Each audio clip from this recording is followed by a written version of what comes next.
क्या आपने कभी खाना बनाया है? चलो कभी ना कभी नूडल्स तो बनाए होंगे, और अगर ये भी नहीं बनाया है तो एक बार के लिए मान लीजिए कि आप किचन में हैं और कुछ बना रहे हो। अब शायद आपने कुछ सब्जियां काटी हो, कुछ फ्राई किया हो, या फिर कुछ राइस ही क्यों ना बॉईल किए हो। इस बात की पूरी गारंटी है कि इन सारी चीजों से दो चीजें जरूर प्रोड्यूस हुई होंगी, एक द डिलीशियस फूड अगर है तो, और दूसरा यस द गार्बेज, जिसमें शायद सब्जियों के धोने के लिए यूज हुआ पानी, सब्जी के छिलके या फिर कुछ जली हुई चीजें भी हो सकती है।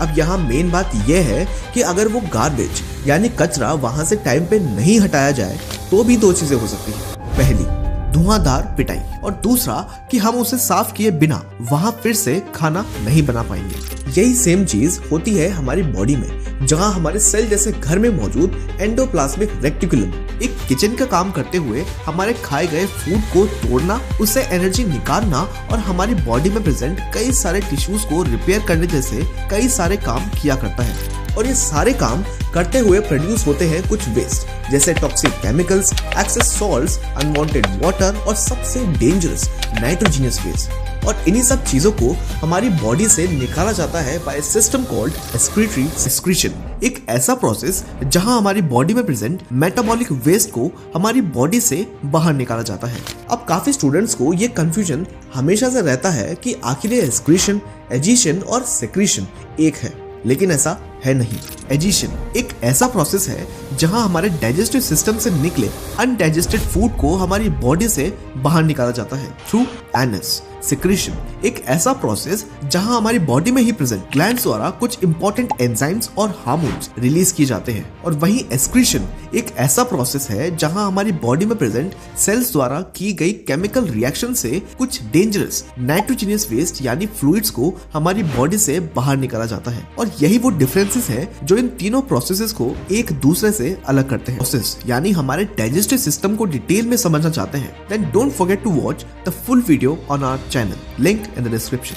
अब हमने ये तो बात कर ली है कि इस पूरे प्रोसेस में काफी सारे नाइट्रोजनियस वेस्ट निकला करते हैं, लेकिन आखिर ये नाइट्रोजनियस वेस्ट किन किन चीजों से बने होते हैं। देखिए, एक नॉर्मल ह्यूमन द्वारा एक्सक्रीट किए गए यूरिन में 95% पानी और बाकी 5% यही नाइट्रोजनियस वेस्ट हुआ करते हैं, जिसमें सबसे ज्यादा कॉमन है यूरिया, जो अमोनिया से लेस टॉक्सिक होती है। और अब क्योंकि यूरिया को डाइल्यूट होने के लिए ज्यादा पानी की जरूरत नहीं पड़ती, तो इसे मोस्टली मैमल्स और कुछ एम्फीबियंस एक्सक्रीट करते हैं, like humans and whales. Then we have chloride ions, जिसमें मोस्टली सोडियम क्लोराइड हुआ करता है, जो डिपेंड करता है हमारे सॉल्ट इंटेक पे। देन वी हैव सोडियम, जो एल्डोस्टेरोन हार्मोन द्वारा कंट्रोल किए जाने के साथ साथ हमारे हाइड्रेशन एंड डाइट पे वेरी करता है। इसके बाद आते हैं सल्फेट्स, फॉस्फेट्स और क्रेटिनाइन, जिन्हें ज्यादातर डॉक्टर्स हमारी किडनी के कंडीशंस को जानने के लिए यूज करा करते हैं। And at last we have uric acid, जो सारे नाइट्रोजनियस वेस्ट में सबसे कम टॉक्सिक होने के साथ साथ पानी में ज्यादा सॉल्युबल नहीं होती, तो इसे ज्यादातर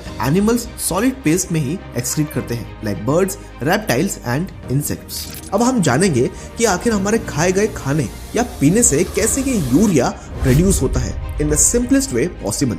अब हम चाहे कुछ भी खाते या पीते हो, उसमें किसी ना किसी परसेंटेज में प्रोटीन हुआ करते हैं। ये प्रोटीन्स हमारी बॉडी में एंटर होने के बाद हमारे डाइजेस्टिव सिस्टम में मौजूद स्टमक और स्मॉल इंटेस्टाइन की मदद से कन्वर्ट किए जाते हैं इनटू अमीनो एसिड्स और भेज दिए जाते हैं हमारे ब्लड में। अब ये ब्लड हमारी पूरी बॉडी में प्रेजेंट सारे टिश्यूज में जाया करता है। और जैसा कि हमने हमारी टिश्यूज की वीडियो में जाना कि ये सारे टिश्यूज बने होते हैं बाय ग्रुप ऑफ सेल्स। ये सेल्स हमारे ब्लड में मौजूद अमीनो एसिड्स को रिसीव करके सीधा भेजते हैं हमारे सेल के किचन में, also known as endoplasmic reticulum. और यहाँ मौजूद हमारे शेफ्स यानी राइबोसोम्स इन अमीनो एसिड्स में मौजूद अमीनो ग्रुप को सेपरेट या उसे डिटॉक्सिफाई कर देते हैं because of their high toxicity. इसके बाद इन अमीनो ग्रुप्स को भेज दिया जाता है हमारे लिवर में by a drug called glutamine और एलनाइन फॉर सेफ ट्रांसपोर्टेशन। अब लिवर में जाते ही इस अमीनो ग्रुप की टॉक्सिसिटी को ध्यान रखते हुए इसे यूरिया साइकिल की मदद से कन्वर्ट कर दिया जाता है यूरिया में, एक ऐसा non toxic water soluble solution जिसे अब आसानी से ब्लड में भेजा जा सकता है फॉर द फिल्ट्रेशन, जो होता है हमारे एक्सक्रीटरी सिस्टम में मौजूद ऑर्गन्स में। Now let's explore these organs one by one, जिसमें हमारे एक्सक्रीटरी सिस्टम का सबसे पहला ऑर्गन होता है द किडनीज। हमारी बॉडी में प्रेजेंट एक ऐसा ब्लड प्यूरिफायर जो बिना किसी इलेक्ट्रिसिटी के 24/7 काम करते हुए हर दिन 180 लीटर तक के ब्लड को फिल्टर करना, ब्लड में मौजूद कुछ टॉक्सिन्स को रिमूव करना, हमारी बॉडी के ब्लड प्रेशर को रेगुलेट करना और हमारी बॉडी में मौजूद सॉल्ट्स और वाटर लेवल्स को रेगुलेट करने जैसे कई काम करा करती है। एक नॉर्मल ह्यूमन में 2 किडनीज हुआ करती हैं, लेकिन इनकी इतनी हाई एफिशिएंसी की वजह से हमारे सर्वाइवल के लिए ये एक भी काफी है। बात करें लोकेशन की तो ये हमारी वर्टिबल कॉलम के दोनों साइड T12 to L3 की लोकेशन पे हमें देखने को मिलती है, जिसे हम पोस्टीरियर एब्डोमिनल वॉल भी कहा करते हैं। Due to the presence of liver, हमारी राइट साइड पे मौजूद किडनी हमारी लेफ्ट साइड वाली किडनी से थोड़ी नीचे प्रेजेंट होती है, जिसे हमारी रिब्स वहां मौजूद फैट और मसल्स प्रोटेक्ट करते हैं। ये बेसिकली 10 से 12 सेंटीमीटर लंबी, 5 से 7 सेंटीमीटर चौड़ी और 3 सेंटीमीटर तक मोटी हुआ करती है, जो हाई ब्लड सप्लाई की वजह से हमें रेडिश ब्राउन कलर की दिखाई पड़ती है with the weight of 120 to 150 grams पर किडनी। बात करते हैं इसके स्ट्रक्चर के बारे में। हमारी किडनी का सबसे पहला पार्ट होता है रीनल कैप्सूल, जिसे हमारी किडनी का प्रोटेक्टिव शेल भी कहा जाता है। एक ऐसी पतली, मजबूत और फाइब्रस मेम्ब्रेन जो हमारी किडनी के चारों तरफ टाइटली सराउंडेड रहती है। इसके जस्ट नीचे प्रेजेंट एक लेयर हमारी किडनी के लिए एक शॉक एब्जॉर्बर की तरह काम करती है, जो बनी होती है पेरिनील फैट से। ये कैप्सूल किडनी को हमारी बॉडी में हुए किसी भी तरह के इन्फेक्शन को किडनी में फैलने से रोकना, किसी भी तरह के बाहरी नुकसान को झेलना या फिर हमारी किडनी के अंदर मौजूद टिश्यूज को ओवर स्ट्रेच होने से रोकने जैसे कई काम करा करती है। ठीक एक वाटर ट्रीटमेंट प्लांट में लगी बाहरी फेंसिंग या वॉल की तरह, जो हमारे वाटर ट्रीटमेंट प्लांट को बाहरी खतरों से प्रिवेंट करते हैं। देन वी हैव रीनल हीलम, जिसे हमारी किडनी का एंट्री गेट भी कहा जाता है। हमारी किडनी के अंदर मौजूद एक ऐसा वर्टिकल स्लिट लाइक रीजन जहां से हमारी किडनी में 3 मेजर पाइपलाइंस गुजरा करती हैं। पहली रीनल वेन, जो हमारी किडनी में लिवर से आ रहे यूरिया से रिच ब्लड को किडनी में लाती है। दूसरी रीनल आर्टरी, जो हमारी किडनी से पूरी तरह से साफ हुए ब्लड को वापस हमारे ऑर्गन्स में ले जाया करती है।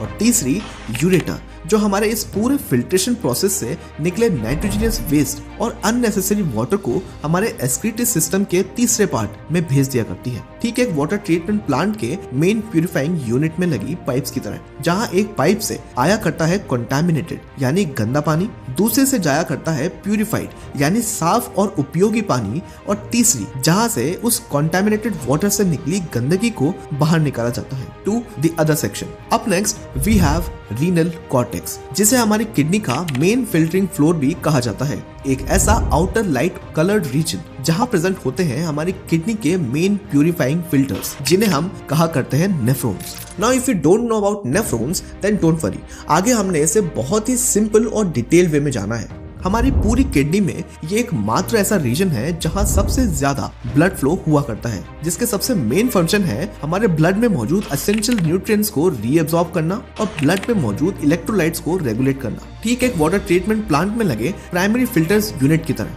जहां आए कंटामिनेटेड वाटर में से कुछ बड़े पार्टिकल्स जैसे प्लास्टिक्स को हटाना, वहां मौजूद कुछ हार्मफुल टॉक्सिन्स को रिमूव करना और बाकी बचे यूजफुल आइटम्स को आइडेंटिफाई करके उन्हें रीप्रोसेसिंग के लिए भेज दिया जाता है। इसके बाद आया करता है रीनल मेड्यूला, जिसे हमारी किडनी का कंसंट्रेशन चैम्बर भी कहा जाता है। एक ऐसा इनर डार्क रीजन जो रिस्पॉन्सिबल होता है फॉर काउंटर करंट मैकेनिज्म। आसान भाषा में समझा जाए तो एक ऐसा हिस्सा जहां मौजूद कुछ पिरामिड लाइक स्ट्रक्चर्स ये तय करते हैं कि हमारे बॉडी में कितना पानी रहना चाहिए और कितना नहीं, which creates osmotic gradient needed to form concentrated urine. ठीक एक वाटर ट्रीटमेंट प्लांट में लगे वाटर कंसंट्रेशन और प्यूरिफिकेशन टावर की तरह, जहां हमारे प्यूरिफाइड वाटर में से एक्सेस वाटर और उसे फिर से यूज करने लायक बनाने के लिए उसका कंसंट्रेशन लेवल एडजस्ट करते हैं, just like the refining the final product. इसके बाद आया करते हैं रीनल पिरामिड्स, जो हमारे इस रीनल मेड्यूला वाले सेक्शन में पिरामिड या कोन लाइक स्ट्रक्चर्स की फॉर्म में मौजूद होते हैं। ये एक नॉर्मल ह्यूमन की किडनी में करीबन 7 से 12 तक हमें देखने को मिल सकते हैं। यहाँ फॉर्म हुए यूरिन को सीधा भेज दिया जाता है इसी के नेक्स्ट पार्ट रीनल पपीला की ओर, जो इसे ट्रांसफर करता है टू द माइनर काइलेक्स। ठीक है एक वाटर ट्रीटमेंट प्लांट में लगे छोटे छोटे प्यूरिफिकेशन चैम्बर्स की तरह, जो हमारे प्यूरिफाइड वाटर को और भी ज्यादा प्यूरिफाई करने के लिए उसे सेपरेटली इन छोटे छोटे सेक्शन से पास करा करते हैं। Then comes the next part, calyces, जिसे हमारी किडनी का कलेक्शन सेंटर और ट्रांसफर सिस्टम भी कहा जाता है, जहां मौजूद होते हैं 3 पार्ट्स। पहला, माइनर कैलिसिस, जो हमारे रीनल पपिला से आए यूरिन को कलेक्ट करता है। दूसरा, मेजर कैलिसिस, जो बनता है इन्हीं सारे माइनर कैलिसिस के ग्रुप से। और आखिरी, रीनल पेल्विस, एक ऐसा फनल शेप्ड स्ट्रक्चर जो हमारे मेजर कैलिक्स से आए कलेक्टेड यूरिन को सीधा भेज देता है टू द यूरेटर। ठीक एक वाटर ट्रीटमेंट प्लांट में लगे कलेक्शन टैंक्स की तरह, जो हमारे उस गंदे पानी से निकले कुछ वेस्ट प्रोडक्ट्स, प्लास्टिक्स, कैन्स और एक्सेस वाटर को वहां से सीधा ऐसे चैम्बर्स में ट्रांसफर करते हैं, जहां से उन्हें धीरे धीरे ड्रेनेज पाइप्स की ओर भेज दिया जाता है। दोस्तों आप कमेंट से बताएं हमारे किडनी के रीनल कॉलम्स के बारे में, and don't forget to link it with our water treatment plant, ताकि हमें वो याद भी रह सके। And you may take a screenshot of this table to understand these kidney parts. अब ये तो हमने बात की हमारी किडनी के कुछ सबसे इंपॉर्टेंट पार्ट्स की। Now let's talk about the most crucial part of our kidney, nephrons, जिसे हमारी किडनी की मेन फंक्शनिंग यूनिट भी कहा जाता है। हमारी किडनी में मौजूद एक ऐसी माइक्रोस्कोपिक फिल्टरिंग यूनिट जो हर एक किडनी में 1 मिलियन यानी 10 लाख तक मौजूद होती है। अब अगर हमारी किडनी एक वाटर ट्रीटमेंट प्लांट है, तो ये नेफ्रॉन्स उस प्लांट में लगे सबसे छोटे और सबसे क्रूशियल फिल्टर्स हैं, जो रिस्पॉन्सिबल होते हैं हमारे ब्लड को फिल्टर करने के लिए, वहां मौजूद जरूरी न्यूट्रिएंट्स और वाटर को रीअब्सॉर्ब करने के लिए, हमारे ब्लड का पीएच लेवल मेंटेन करने के लिए और यूरिन को प्रोड्यूस करने के लिए। ये नेफ्रॉन्स बेसिकली 2 तरह के हुआ करते हैं। कॉर्टिकल नेफ्रॉन, जो छोटे और हमारी किडनी के कॉर्टेक्स रीजन में मौजूद होने के साथ साथ नॉर्मल यूरिन फॉर्म करते हैं, और दूसरे होते हैं जक्स्टामेडुलरी नेफ्रॉन, जो हमारी किडनी के कॉर्टेक्स मेडुला बॉर्डर पे मौजूद होने के साथ साथ कॉन्सेंट्रेटेड यूरिन फॉर्म करा करते हैं। Now let's talk about the structure of nephrons in detail. अब इन नेफ्रॉन्स के स्ट्रक्चर को सही से समझने के लिए हम इसे 2 पार्ट्स में बांटा करते हैं। पहला, रीनल कॉर्पस्कल्स, जहां सिर्फ फिल्ट्रेशन हुआ करता है, और दूसरा रीनल टिब्यूल, जहां रीअब्सॉर्प्शन, सेक्रीशन और कॉन्सेंट्रेशन होता है। बात करते हैं पहले के बारे में, रीनल कॉर्पस्कल्स, जिसका सबसे पहला पार्ट होता है ग्लोमेरुलस कैपिलरीज का एक ऐसा घुमावदार गुच्छा, जहां हमारा यूरिया से रिच ब्लड आया करता है फ्रॉम द एफरेंट आर्ट्रियोल, और फिल्ट्रेशन पूरा होने के बाद ये ब्लड हमारे इस ग्लोमेरुलस से निकलता है टू द इफरेंट आर्ट्रियोल, जो इस एफरेंट आर्ट्रियोल से काफी पतली होती है, जो हमारे इस ब्लड का प्रेशर इस पूरे फिल्ट्रेशन प्रोसेस में हाई रखने का काम करती है। इस ब्लड को यहाँ मौजूद छोटे छोटे होल्स यानी पोर्स से पास कराया जाता है, जहाँ हमारे ब्लड में मौजूद water, glucose, amino acids, ions, urea और यूरिक एसिड को अलग किया जाता है। और बात करें ऐसी चीजों की जो यहाँ से पास नहीं हुआ करते, वो है आरबीसीज, डब्ल्यूबीसीज, प्लेटलेट्स और ऐसे प्रोटीन्स जो साइज में बड़े हों। ठीक है कॉफी फिल्टर की तरह, जो कॉफी के लार्ज पार्टिकल्स को वाटर से अलग करता है। रीनल कॉर्पस्कल के दूसरे पार्ट को कहा जाता है बोमन्स कैप्सूल, एक ऐसा कप लाइक स्ट्रक्चर जो हमारे इस घुमावदार गुच्छे यानी ग्लोमेरुलस को चारों ओर से सराउंडेड रखता है, जहां मौजूद होती हैं 2 लेयर्स। एक होती है पेरिटल लेयर, जो इस बोमन्स कैप्सूल की बाहरी लेयर होती है, और दूसरी होती है विसरल लेयर, जो इस बोमन्स कैप्सूल की अंदरूनी लेयर होती है with the presence of podocytes. और इन्हीं पोडोसाइट्स के बीच में मौजूद होती है फिल्ट्रेशन स्लिट्स, जो हमारे इस ग्लोमेरुलस से निकले फिल्ट्रेट को कलेक्ट करने का काम करते हैं। अब बात करते हैं हमारे नेफ्रॉन के स्ट्रक्चर के दूसरे पार्ट के बारे में, रीनल टिब्यूल, जिसका सबसे पहला पार्ट होता है प्रॉक्सिमल कॉन्वोल्यूटेड टिब्यूल, जो प्रेजेंट होता है हमारी किडनी के कॉर्टेक्स में। अब जैसे हमारे डाइजेस्टिव सिस्टम में मौजूद स्मॉल और लार्ज इंटेस्टाइन हमारे ऑलरेडी पचे हुए खाने से वाटर और बाकी बचे न्यूट्रिएंट्स को रीअब्सॉर्ब करा करते हैं, ठीक उसी तरह ही हमारे नेफ्रॉन्स का ये हिस्सा हमारे वेस्ट हुए फ्लूइड से 65% पानी, 100% ग्लूकोज और कुछ इंपॉर्टेंट विटामिन्स को रीअब्सॉर्ब करते हैं, ठीक हमारे वाटर ट्रीटमेंट प्लांट में लगे क्वालिटी चेक डिपार्टमेंट की तरह। इसके जस्ट बाद आता है हमारे रीनल टिब्यूल का दूसरा हिस्सा, लूप ऑफ हेनले, जो हमारे किडनी के कॉर्टेक्स रीजन से होते हुए जाया करता है मेड्यूला तक। अब जैसा कि हमने जाना कि हमारे उस वेस्ट फ्लूइड यानी यूरिन से 65% पानी तो हमारे पीसीटी में ही रीअब्सॉर्ब कर लिया जाता है, तो हमारे नेफ्रॉन के इस हिस्से में उस बाकी बचे पानी के 35% हिस्से को यही रीअब्सॉर्ब किया जाता है, which makes a urine more concentrated, जिसे हम कहा करते हैं डिसेंडिंग लिम्ब। इसके बाद आता है एक फ्लैट मिडल रीजन, जहां पैसिवली कुछ इंपॉर्टेंट आयंस जैसे Na+ और Cl- को रीअब्सॉर्ब किया जाता है, जिसकी वजह से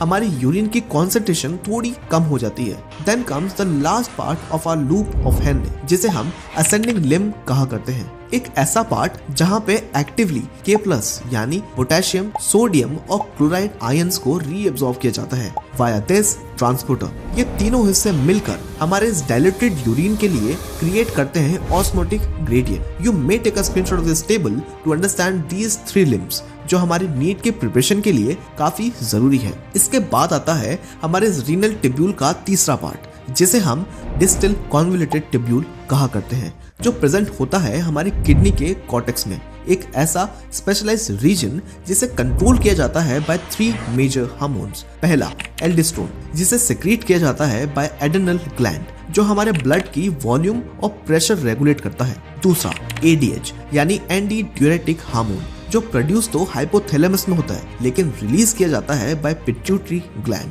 अब वैसे तो लूप ऑफ हेनरी ही वो एक लास्ट स्टेज है जहां वाटर रीअब्सॉर्ब किया जाता है, लेकिन जब हम कभी डिहाइड्रेशन जैसी कंडीशन से गुजर रहे होते हैं तो यही वो हार्मोन है जो हमारी बॉडी में हमारी ग्लैंड्स द्वारा रिलीज किया जाता है, ताकि हमारे उस यूरिन से और ज्यादा वाटर रीअब्सॉर्ब किया जा सके।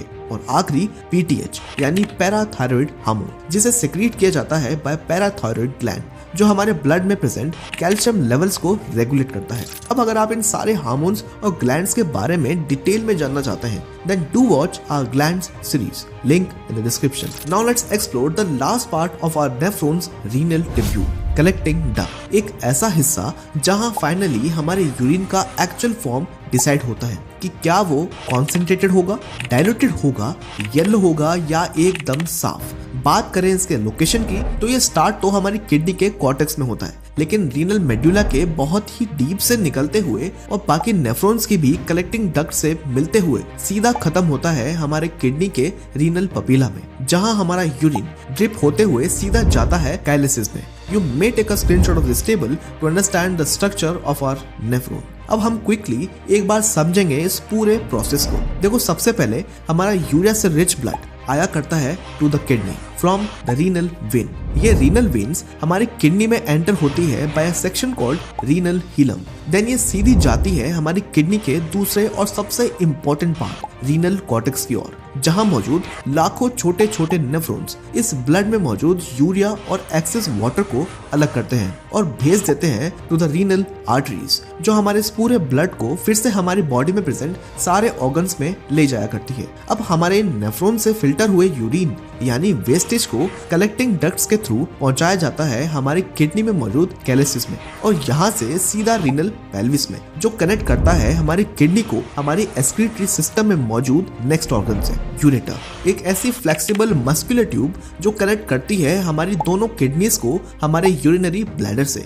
ठीक एक वाटर ट्रीटमेंट प्लांट में लगी सीवेज पाइप की तरह, जो हमारे उस गंदे पानी से निकली गंदगी को वहां बने सीवेज चैम्बर्स में ले जाया करती है। इसके स्ट्रक्चर की बात की जाए तो ये करीबन 25 से 30 सेंटीमीटर लंबी और 3 से 4 mm मोटी होती है, जो स्टार्ट होती है हमारी किडनी में मौजूद रीनल पेल्विस से और हमारे एब्डोमेन के पीछे से होती हुई सीधा कनेक्ट करती है यूरिनरी ब्लैडर से एट एन ऑब्लिक एंगल, ताकि हमारा यूरिन फिर से वापस ना आ सके। ये मस्कुलर ट्यूब्स हर 30 सेकंड्स में एक ऐसा मूवमेंट प्रोड्यूस करती है जिससे हमारा यूरिन हमारे यूरिनरी ब्लैडर में पहुंच जाता है, जिसे हम कहा करते हैं peristalsis. Now let's discuss the next part of our excretory system, urinary bladder, जिसे हमारे एक्सक्रीटरी सिस्टम का स्टोरेज टैंक भी बोला जाता है। एक ऐसा हॉलो, मस्कुलर और बलून लाइक ऑर्गन जो हमारे यूरेटर से आए यूरिन को टेम्परेरीली स्टोर करता है and also expands when it get filled and contracts to release urine during urination. एक एवरेज अडल्ट में